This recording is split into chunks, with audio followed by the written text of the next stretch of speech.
Asia cup 2025 के super four stage को लेकर ना काफ़ी गहमा गहमी है। हमारे पास कुछ ताज़ा जानकारी है, कुछ सोर्सेस से पता चल रहा है कि अब आगे क्या होने वाला है। ग्रुप स्टेज तो लगभग ख़त्म ही है। एक मैच बचा है भारत और ओमान का फ्राइडे को, लेकिन सुपर फोर की जो लाइनअप है वो तय हो चुकी है। तो आज हम इसी पर थोड़ी गहराई से बात करेंगे। कौन सी टीमें पहुंची हैं, ये अगला राउंड, ये सुपर फोर खेला कैसे जाएगा, फॉर्मेट क्या है और दांव पर क्या लगा है।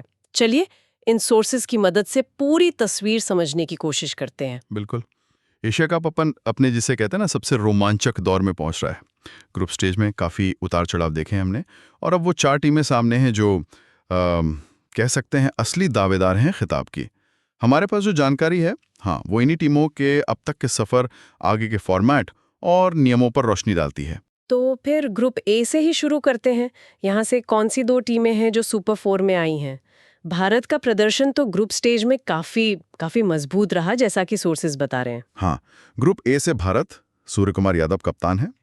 उन्होंने सबसे पहले क्वालिफाई किया, और जैसा सूत्रों में है, उनका प्रदर्शन वाकई काफ़ी प्रभावशाली था। पहले मैच में यूएई को हराया आसानी से 9 विकेट से, और फिर पाकिस्तान के खिलाफ भी एक मजबूत जीत मिली 7 विकेट से। मतलब काफ़ी कॉन्फिडेंट जीते थी ये। पाकिस्तान पर वो जीत तो काफी अहम रही होगी यकीनन।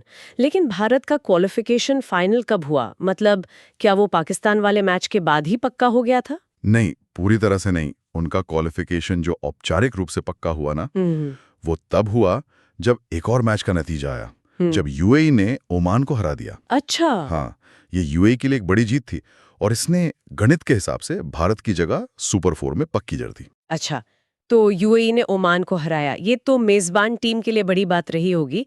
क्या वो भी सुपर फोर की दौड़ में थे उस वक्त? मतलब चांस था उनका? हाँ, बिल्कुल था। ये यूएई के लिए एक ऐतिहासिक पल बनने के करीब था मामला। ओमान पर उस जीत के बाद उनकी उम्मीदें एकदम से बढ़ गई थी। कई रिपोर्ट्स में इस बात का जिक्र भी था कि क्या यूएई पहले बार एशिया कप के अगले राउंड में पहुंच सकता है। उस जीत में उनके कुछ खिलाड़ियों ने वाकई कमाल का प्रदर्शन किया था, ऐसा सुनने को मिला। लेकिन फिर पाकिस्तान ने उनकी उम्मीदें तोड़ दी। हाँ, बिल्कुल। अगले मैच में पाकिस्तान का सामना यूएई से हुआ, और पाकिस्तान ने उन्हें 41 रनों से हरा दिया। यूएई के लिए तो ये बड़ा झटका था, पर पाकिस्तान के लिए ये जीत सुपर फोर में जड़ा पक्की करने के लिए बहुत जरूरी थी।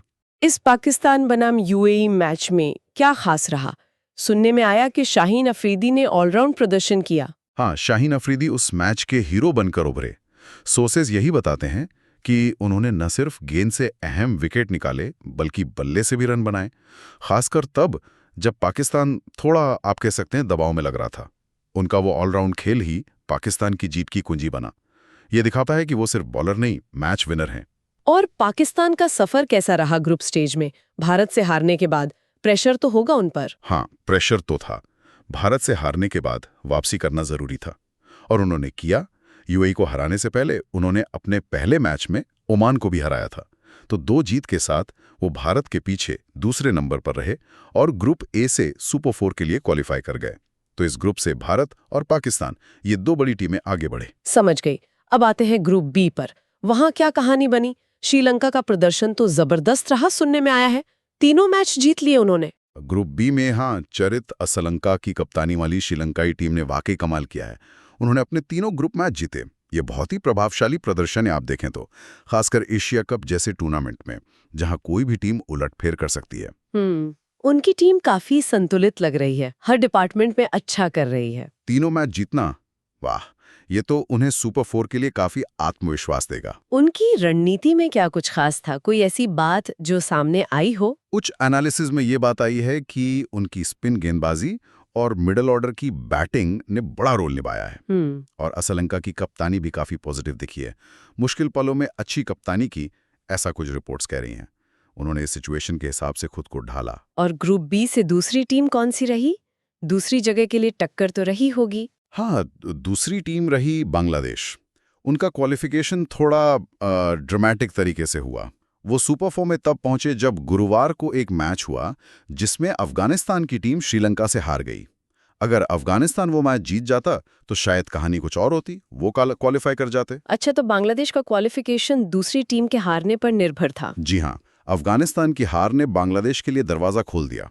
इसका मतलब ये भी है कि अफगानिस्तान, जो एक खतरनाक टीम मानी जा रही थी, वो टूर्नामेंट से बाहर हो गई। बांग्लादेश के लिए राहत की बात तो थी, लेकिन अब सुपर 4 में उन्हें अपना खेल सुधारना होगा। ग्रुप स्टेज में उनका प्रदर्शन थोड़ा मिला-जुला सा रहा था। तो अब सुपर 4 की तस्वीर एकदम साफ है। भारत, पाकिस्तान, श्रीलंका और बांग्लादेश, ये 4 टीमें अब खिताब के लिए लड़ेंगी। अब ये स्टेज खेला कैसे जाएगा? क्या ये ग्रुप स्टेज जैसा ही है या कुछ अलग है इसमें? नहीं, ये फॉर्मेट अलग है। सुपर 4 स्टेज, जिसे आप टूर्नामेंट का दूसरा चरण कह सकते हैं, ये राउंड रॉबिन फॉर्मेट में खेला जाएगा। राउंड रॉबिन, अच्छा, इसे थोड़ा और समझाएंगे प्लीज। इसका मतलब क्या है टीमों के लिए? राउंड रॉबिन का सीधा मतलब है कि इस स्टेज में जो 4 टीमें पहुंची हैं, उनमें से हर टीम बाकी तीनों टीमों से एक-एक बार खेलेगी। जैसे भारत का मैच पाकिस्तान से भी होगा, श्रीलंका से भी और बांग्लादेश से भी। इसी तरह पाकिस्तान भी भारत, श्रीलंका और बांग्लादेश से खेलेगा और बाकी टीमें भी। अब कोई ग्रुप नहीं है, सब एक ही पूल में। अच्छा, यानी हर टीम को 3 मैच मिलेंगे सुपर 4 में। ये तो काफी दिलचस्प होने वाला है। हर मैच की अहमियत होगी फिर तो। और फाइनल का रास्ता कैसे तय होगा?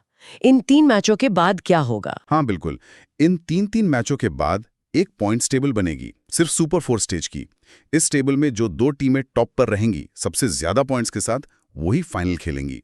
पॉइंट्स का सिस्टम वही रहेगा जो ग्रुप स्टेज में था। जीतने वाली टीम को 2 पॉइंट, अगर मैच रद्द होता है या टाई होता है तो दोनों टीमों को 1-1 पॉइंट। ठीक है, ये तो सीधा लगता है, जीतो और आगे बढ़ो। लेकिन कई बार ऐसा होता है कि टीमों के पॉइंट्स बराबर हो जाते हैं।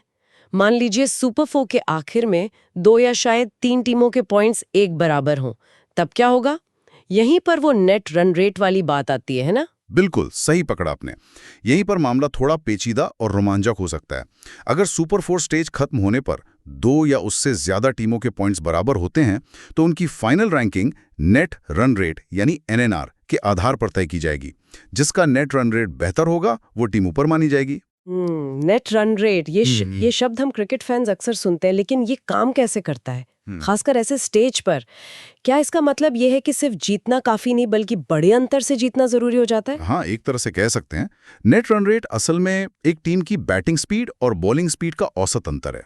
मतलब आपने प्रति ओवर कितने रन बनाए और आपके खिलाफ प्रति ओवर कितने रन बने, इन दोनों का फर्क। इसलिए सिर्फ मैच जीतना ही नहीं, बल्कि आप कितने बड़े मार्जिन से जीते हैं या कितने कम मार्जिन से हारे हैं, ये बहुत मायने रखता है। एक बड़ी जीत आपके एनआरआर को एकदम से ऊपर ले जाती है, जबकि एक करीबी हार उसे ज्यादा नुकसान नहीं पहुंचाती। तो इसका मतलब ये हुआ कि टीमें शायद सिर्फ जीत पर ही फोकस नहीं करेंगी, हाँ। जीत के अंतर पर भी नजर रखेंगी। क्या ये उनकी स्ट्रैटेजी को बदल सकता है? निश्चित रूप से बदल सकता है। यहीं पर कप्तानी और टीम मैनेजमेंट की सोच पर की जाती है। क्या आप सिर्फ 2 पॉइंट के लिए खेलते हैं या आप तीसरे मैच से पहले ही एनएनआर को अच्छा करने की सोचते हैं? कुछ पिछले टूर्नामेंट्स को देखें तो टीमें अक्सर पहले सुरक्षित खेलना पसंद करती हैं, मतलब जीत पक्की करना। लेकिन अगर मुकाबला बहुत कांटे का होने की उम्मीद तो हो सकता है पहले मैच से ही बड़े अंतर से जीतने की कोशिश की जाए। ये तो सोचने वाली बात है। खासकर भारत और पाकिस्तान जैसे हाई प्रोफाइल मैचों में क्या टीमें एनएनआर के दबाव में आकर कुछ अलग करेंगी? ये मैच कब और कहां होने हैं? सुपर 4 का शेड्यूल क्या है? सुपर 4 स्टेज शनिवार से शुरू हो रहा है और इसके सारे मैच दुबई में खेले जाएंगे।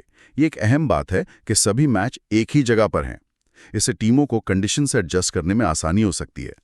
जहां तक भारत और ओमान के आखिरी ग्रुप मैच की बात है, वो शुक्रवार को अबू धाबी के शेख जायद स्टेडियम में है। लेकिन जैसा हमने पहले कहा, उसका नतीजा सुपर 4 की टीमों पर कोई असर नहीं डालेगा। चारों टीमें पहले ही तय हो चुकी हैं। और सबसे बड़ा सवाल आऊ, भारत और पाकिस्तान का सुपर 4 मुकाबला कब है? फैंस को तो इसका बहुत इंतजार होगा। हाँ, ये मुकाबला तो होना ही है, क्योंकि फॉर्मेट राउंड रॉबिन है।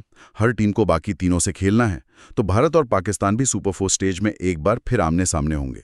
ये मैच भी दुबई में ही खेला जाएगा। ये उन 3 सुपर 4 मैचों में से एक होगा जो दोनों टीमें खेलेंगी। तारीखें तो जल्द ही आ जाएंगी, लेकिन ये पक्का है कि ग्रुप स्टेज के बाद ये दूसरा भारत-पाक मुकाबला हमें देखने को मिलेगा। मतलब ग्रुप स्टेज ही नहीं, सुपर 4 में भी ये हाई वोल्टेज मैच पक्का है। और अगर दोनों टीमें अच्छा खेलती रहीं, तो क्या फाइनल में भी टक्कर हो सकती है तीसरी बार? बिल्कुल, ये संभावना तो हमेशा बनी रहती है। यही इस फॉर्मेट की खूबी है कि टॉप टीमों को एक दूसरे के खिलाफ कई बार खेलने का मौका मिल सकता है। अगर भारत और पाकिस्तान दोनों सुपर 4 के टॉप 2 में रहते हैं, तो फाइनल में उनकी तीसरी भिड़ंत भी हो सकती है इस टूर्नामेंट में। क्रिकेट फैंस के लिए तो ये किसी ट्रीट से कम नहीं होगा, है ना?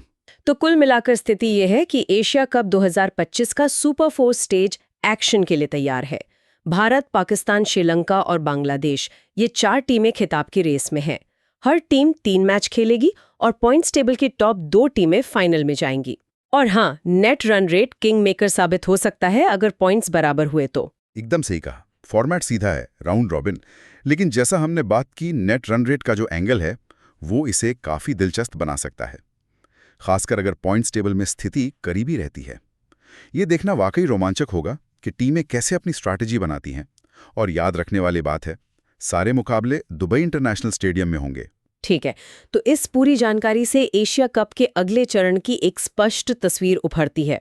इसका मतलब यही है कि आने वाले दिनों में हमें कांटे की टक्कर वाले मैच देखने को मिलेंगे।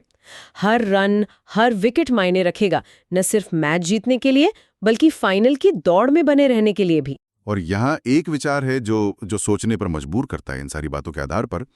इस राउंड रॉबिन फॉर्मेट में जहाँ हर जीत जरूरी है, लेकिन एनआरआर भी एक फैक्टर है। क्या हम टीमों को अलग अलग रिस्क लेते हुए देखेंगे? क्या कोई टीम मान लीजिए पहले 2 मैच जीतकर तीसरे मैच में नए खिलाड़ियों को आजमाने का जोखिम उठाएगी, ये सोचकर के फाइनल में जगह लगभग पक्की है? या फिर हर टीम आखिरी गेंद तक पूरी ताकत से खेलेगी, ये जानते हुए कि एक छोटी सी चूक भी एनआरआर के खेल में उन्हें बाहर कर सकती है? टीमों का ये संतुलन देखना काफी दिलचस्प होगा मेरे ख्याल से।